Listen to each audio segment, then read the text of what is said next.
Some shady individual leaves decent people in this mess, and they have to apply their own decency to cover up someone else's mistake. Hey, Josh the Handyman here, back again with another reaction video. This one comes to us from Arizona's Family, 3TV, CBS 5, and, well, I assume Arizona. And this video is called How to Proceed When Neighbor's Contractor Damages Your Property. Okay, so this one's a little bit different. This is a news story, but it's about someone who apparently their neighbor was having some work done and it affected his property. So, yeah, let's see here. Let's take a look. Peoria man says that his neighbor's contractor damaged his property and the contractor is nowhere to be found. CBS 5's advocate. Would you know it? The classic case of the disappearing contractor. Ain't nobody knows how to put on the cloak of invisibility as fast as a shady contractor. Cherry joins us now with how to handle what you can consider a very Dave Cherry. situation. Now that's a name that was made for the evening news. Dave Cherry here. Are dealing with your neighbor, Dave? That's right, Chris. Of course, the contractor is responsible for the damage that they caused. But if they're unlicensed, then they may also be uninsured and they could blow off their responsibility. Yeah. In that case, your neighbor who hired that contractor and your neighbor's insurer should step up. Okay, so...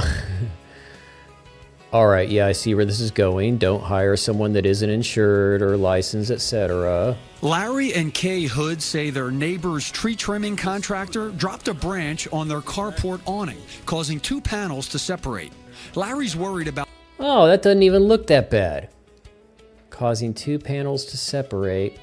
I mean, you can see a little bit, there's like some denting and stuff there. monsoon rains. It'll hit the car and come down and might even go underneath the house if there's enough water one time. And then we would be in trouble. Hood says at first the contractor Martine's... So he said it might hit the car and go under the house. If the water is going to go under your house in any way, that's kind of a separate problem, I would think. And then we would be in trouble. Yeah. Hood says at first the contractor Martine's Curbing World agreed to repair the damage, but then disappeared and hasn't returned phone calls in months. Hood doesn't want to put a claim through his own insurance company, and he shouldn't have to. They weren't working on my house. It was on her property. It was her tree. Yeah. I offered to explain to Hood's neighbor the right way to handle a situation like this. If the contractor she hired wasn't doing the right thing and taking care of the damage, then she should allow Hood to run a claim through her insurance company. Well, I think she wants to do the right thing. Yeah, she's a good neighbor. And part of being a... Man, of course, it's always these people that are, it's like the decent people, and it's somebody, some shady individual leaves decent people in this mess, and they have to apply their own decency to cover up someone else's mistake. What a gross way. I mean, what a gross way to do business. What a gross way to operate. A good neighbor is knowing how to avoid potential trouble with contractors. I wouldn't hire somebody if they didn't have insurance or a license anymore. Well, this is why insurance and licensing exists, just in case something like this happens. And then it basically eliminates the temptation to do the wrong thing. I wonder, a lot of these contractors, you got to think they're probably just scared. They find themselves in this position. They start, they're pricing out these roof panels, and they just get freaked out because they don't have the cash or whatever, and they panic and they make the wrong decision that results in people actually being victimized. And it's not right, but, it's kind of understandable. Just communicate, people. It's not hard to do the right thing. Again, most people will, they'll work with you, I think. An insurance agent told me something that many people don't know. If Hood puts a claim through his own insurer, which of course he doesn't want to do, it falls under property damage and his deductible would apply. But if he files through the neighbor's insurer, the claim falls under her liability coverage and generally no deductible would apply. Now, so, okay, yeah. this seems like a loophole. If I understand this correctly, it's easier to put it through her liability insurance so nobody has to pay anything out of pocket and the insurance is left holding the bag. That's all well and good until the insurance people send their folks around to try to challenge it and say, hey, look, you have to do the due diligence or whatever to find this contractor. We're not paying. Hopefully that didn't take place in this situation. This happened a few years ago, so I'm sure, hopefully it's all been resolved or whatever. But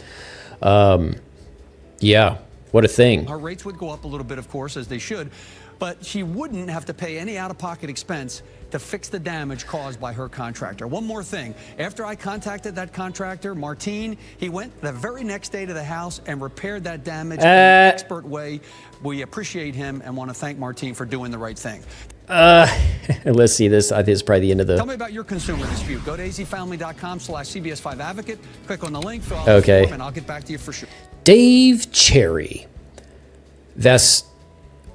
Okay, so the news channel called. So this might be the solution then. Get CBS 5 advocate Dave Cherry on the case. He'll call the contractor and then the contractor will come fix it. I'm kidding, of course. It is sort of, it's like, he's like, I appreciate that, Martine, that you came and fixed it. Okay, I appreciate you for doing what you should have done before. Now that you've been exposed on this TV news program and you're trying to salvage what's left of your business by rushing over there and actually doing what you were supposed to do so that your name looks decent at the end of it. I mean, okay, well done on taking care of it. I guess that solves, that's the end of the story. But bro, contractors, don't wait for a news segment to come after you before you do the right thing. My word. Just work with your customers. People are decent. They want solutions to their problems. They're not going to try to jerk you around. Just try to work with them. This is my belief and this is my experience. But hopefully you enjoyed this. See you next time.